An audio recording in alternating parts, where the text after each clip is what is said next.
সামনেই আসছে পয়লা বৈশাখ, সরাসরি চলে এসেছি সর্দার মোটরস। যারা ভাবছেন রিজনেবল প্রাইসে বাইক কিনবেন তাদের জন্য বলবো এই ভিডিওটা না স্কিপ করে পুরোপুরি দেখবেন। আজকে দেখাবো কেটিএম ডিউক 250 জেনারেশন 3। দাদা ডিউক 350 জেনারেশন 3 একটু স্টার্ট করছি। মাত্র 3.5 কিলোমিটার চলা, একদম একদম চাবুক গাড়ি। 3532 কিলোমিটার, 3532 কিলোমিটার চলা। ওকে,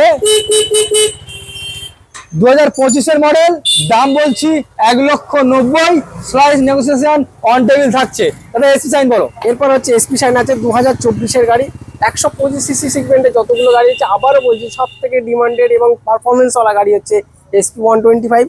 গাড়িটা না দেখলে বুঝতে পারবেন না যে এত সুন্দর কন্ডিশন। গাড়িটা একটু কাছে এসে দেখালেও বুঝতে পারবেন। এর আগের লং ভিডিওতে আমরা দেখিয়ে দিয়েছি একদম।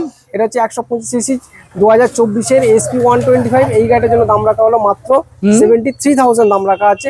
স্লাইড নেগোসিয়েশন কিন্তু থাকছে, এটা আপনার জন্য একদম। এরপরেও কিন্তু রিফিনান্স এবং এক্সচেঞ্জের ব্যবস্থা কিন্তু থাকছে। একদম তাই। কিন্তু আপনার যদি স্বপ্নের একটা এসপি 125 ভালো কন্ডিশনের গাড়ি কিনতে হয়, অথবা ডিউক কিনতে হয়, ডিউক 250 আছে, এটা আচ্ছা 2025 গাড়ি যদি কিনতে হয়, তাহলে কিন্তু আপনাকে আসতেই হবে সর্দার মোটরসে। একদম তাই। Thank you.